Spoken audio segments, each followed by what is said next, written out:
Oh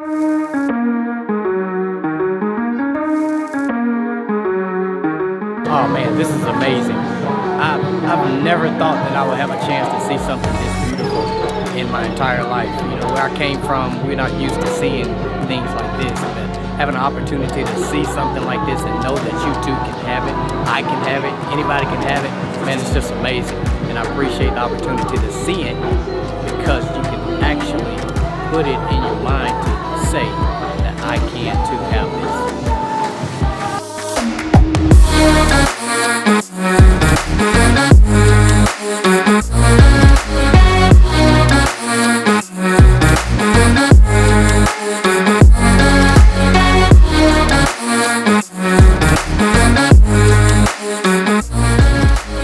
Good morning, Anthony. Thank you so much for taking time out of your busy day to spend a little bit of time with me here. Thank you, James. Glad to be here there, sir. Thanks for having me.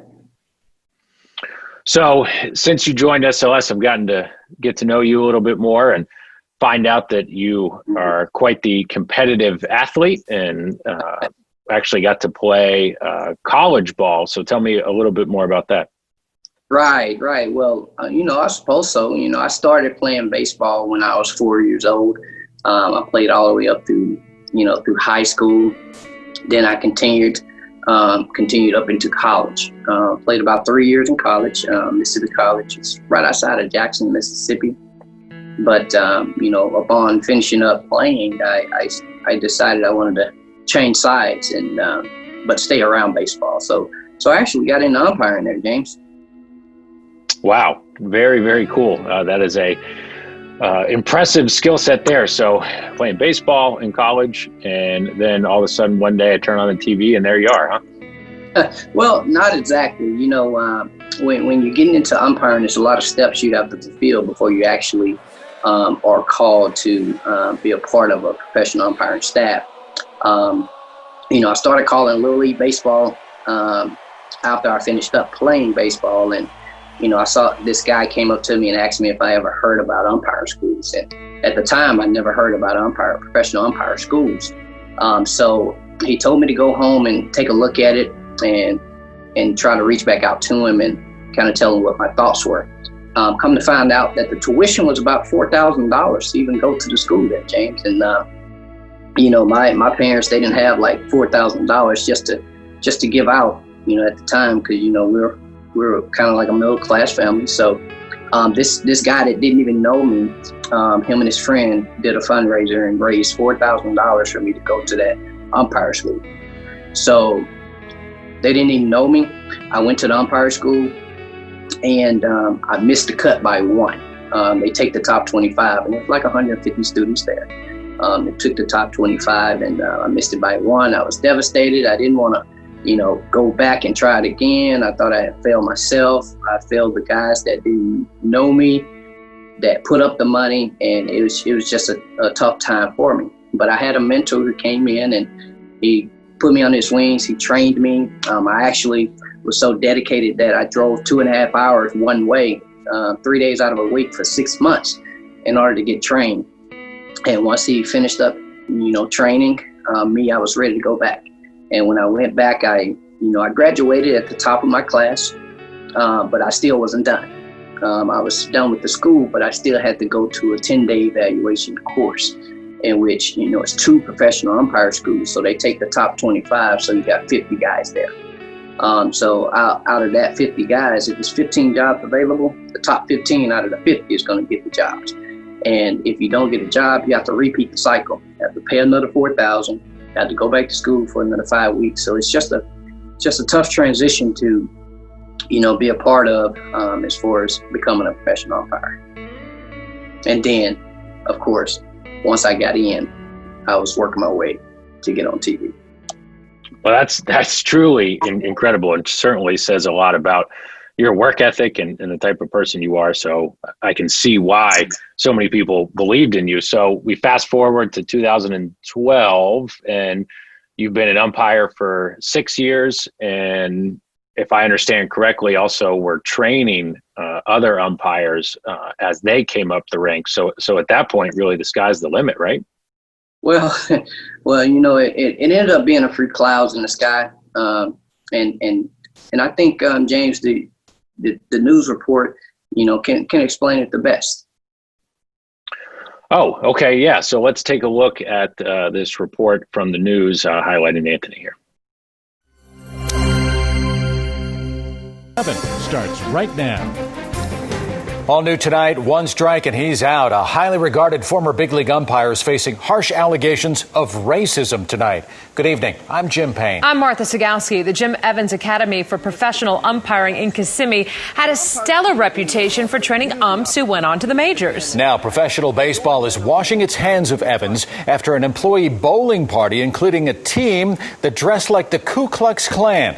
The president of minor league baseball calls the actions irreprehensible, shocking, offensive, and disgusting. WESH 2's Todd Wilson is live tonight. And Todd, someone actually thought that this was funny? That's right. Actually, quite a few people at the tournament thought it was funny, but there was one person in particular that did not. His name is Anthony Johnson, and he decided to step up and say something about it. I never noticed anything wrong with anybody's shirts. Linda Hersey helps run the Orange Bowl lanes in Kissimmee. She says she is shocked to hear that Jim Evans of the Jim Evans Umpire Academy is accused of mixing bowling, his umpires, and the KKK in her lanes. They've been here for several years doing it I'd say probably about the last 6-7 years, and we've never had a problem. Now they do. After every umpire camp, Jim Evans holds a bowling party here. Each team chooses a name to represent themselves. One team decided to choose a name and costumes that depicted the KKK. Here's a picture of the team. Many laughed it up, but Anthony Johnson, the only black employee for Jim Evans Umpire Academy, did not. Johnson was uneasy about the situation and waited several days to say anything. When he did, word made its way to the president of minor league baseball. He launched an investigation and wound up severing ties with the Evans Umpire Academy and will no longer accept its students into the professional ranks. WESH 2 News spoke with Evans Tuesday night. Evans said it was a bad joke not meant to hurt anybody. He takes full responsibility for it and hates that 3 people have to lose their jobs over it. Umpires TV presents. Jim Evans was a major league umpire for 28 years. He has been sending umps up the ladder to the majors since 1989. He thinks this could kill his business. This evening, Evans told me by phone that he's upset about 2 things. One, that minor league baseball decided to sever ties with him and his company, but also that Johnson took 3 days to come forward. Live in Maitland, Todd Wilson. Wow. I'm almost, speechless after watching that, Anthony. I mean, that's really had to be difficult. So what happened after you stood up for yourself like that? Well, James, one thing I can say, not every company has a Rory, a Henry, a Grant, and of course yourself at the helm. That have strong views on diversity and inclusion. I was no longer part of the good old boys club with baseball, and that's one sport that they have the good old boy system. This umpiring is not what everybody cut it out to be. It's not a system that's in it to where they fairly evaluate umpires. It's all opinionated, it's all judgmental, and if for some reason you do something that one of the supervisors doesn't like and they start not liking you, I mean, it's tough for you to get through to the big league level to perform full time. So when that happened in 2012, in 2016, I was pushed out of the game. Wow. I mean, baseball's been your life since, you were 4 years old. I mean, I don't think I'll ever be able to watch another baseball game and not, especially, seeing the umpires and everything and not think about you. But I mean, now you're essentially moving from playing and being a part of the game your whole life to the stands. So, how was that? Well, I would say the stands, I make it, more like the parking lot there, James. And once I finished up in 2016, I went from performing on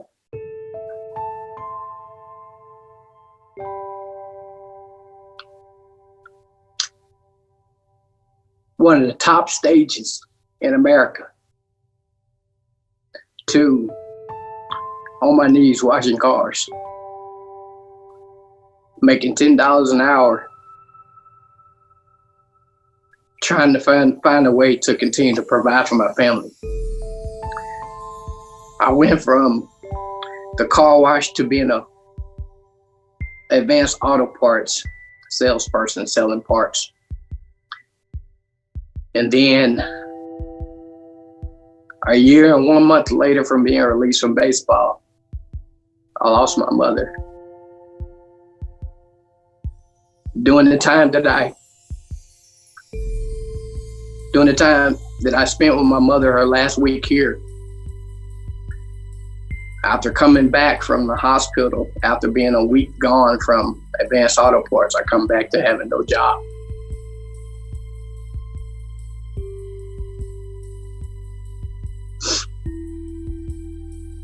So I decided to do what I could. I started delivering food from restaurants for a company called Waiter. And I did that until I got an opportunity to get into insurance. I went and got my license, and I did my best to try to pursue an industry that I knew that can, substitute the income or generate the income that professional baseball generated for myself. Sorry. No, I mean, I truly can't even imagine what that would have been like. I think we both need some good news right now. So tell me that getting into insurance and your first opportunity there worked out for you. Well, I'm a hard worker, so I did have some success with the insurance company that I started off with. This insurance company, is named after a popular president, of course. But some of the good things that I did learn from this insurance company is they taught me activity. They taught me that in order for you to be successful in the insurance industry, you have to work. You have to create a lot of activity. You can't just sit around and think that everything's going to fall on your plate. You have to get out and work.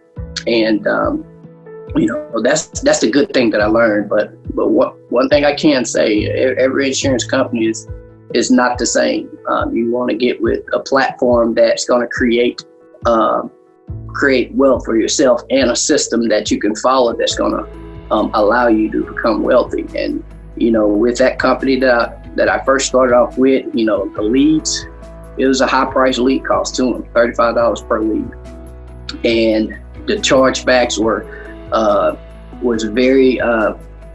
was coming back very heavily because it was overpriced product compared to a lot of other different insurance companies out there.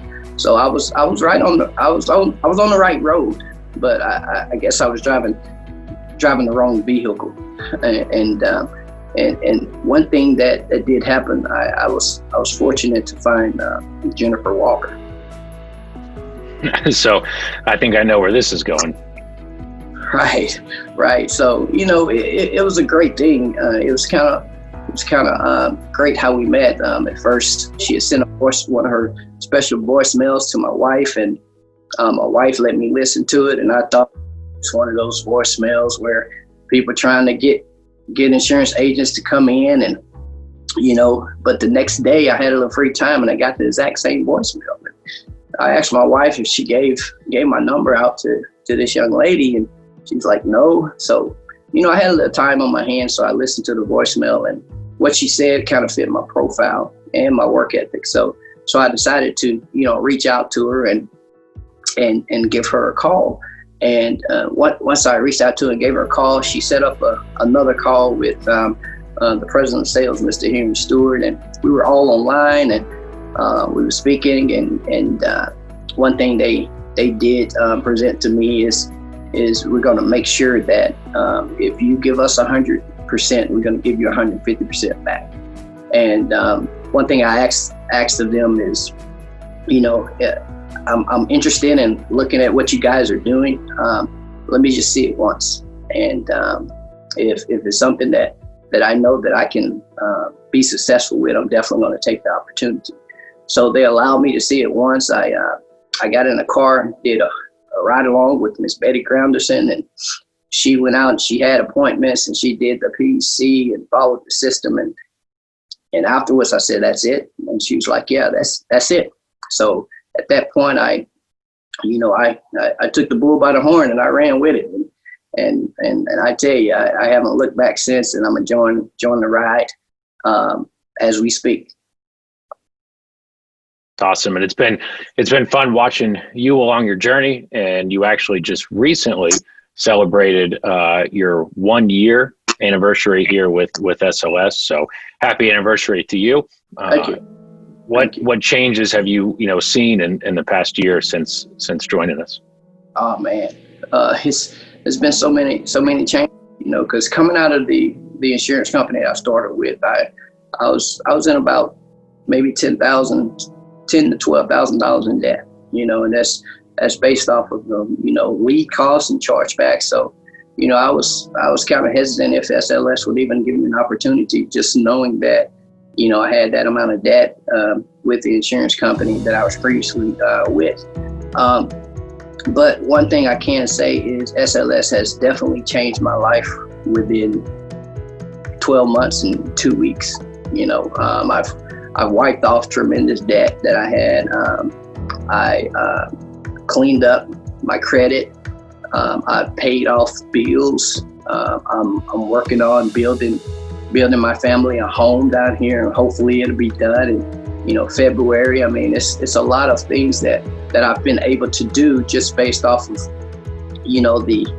money that I've been making with SLS. I mean, it's just been amazing, and I'm not looking back. I'm not moving anywhere. I'm not going anywhere. I'm staying put because I know what SLS has to offer. That's incredible, Anthony, and congratulations on the new house. And let me ask you one last question. I don't want to take too much more of your time here today. I know you got a lot of people to go see and help, but what would you say to that person watching this that is stuck in that dead end job, or maybe hasn't found the right fit in the insurance industry? If you get this opportunity, to the people that are presented with an opportunity with SLS, take it. I highly recommend that you take it, because everything they have in place, the training, the support, the way they are close-knit family, the way they fight for you to become successful and want you to become successful. I mean, SLS is the place to be. Everyone is welcome. I mean, everyone has the same opportunity. It's just what you want to do with the opportunity, especially in this time of, civil unrest. It's comforting to be in an environment that allows you to, at least relax and at least not stress out, and know that you're still gonna be able to pull in the finances you need in order to provide for your family. So SLS is the way. Wow. Thank you so much, Anthony. Thank you again for taking the time to share with us. And, just like, Anthony just said, sometimes I forget, I've been with SLS 11 years, and sometimes I forget. I feel like I live in a bubble where, the rest of the world doesn't experience the family atmosphere that we have, treating everybody equally, having an equal opportunity to succeed. And when, we're out there in the world, we all have to remember that, the next Anthony Johnson could be, washing your car, or, helping do something, and was a former major league umpire. I mean, that's one of the coolest, as a kid, I remember that, one of the coolest jobs I ever thought of. And just like you said, with some of the things going on, the civil unrest, the people losing their jobs, based on, a pandemic, it's really our responsibility, as people in SLS and people that are having success with SLS, to share this with everybody. And I'm just as guilty as all of us at not remembering to tell every person that we meet that there can be a better way and there can be a better opportunity, and that, we all are truly, one giant family, and a lot of organizations don't treat each other that way, and don't take care of each other, the way we do. So again, thank you to Anthony for the time, and thank you to you guys for spending the time here with us. Absolutely. Thank you.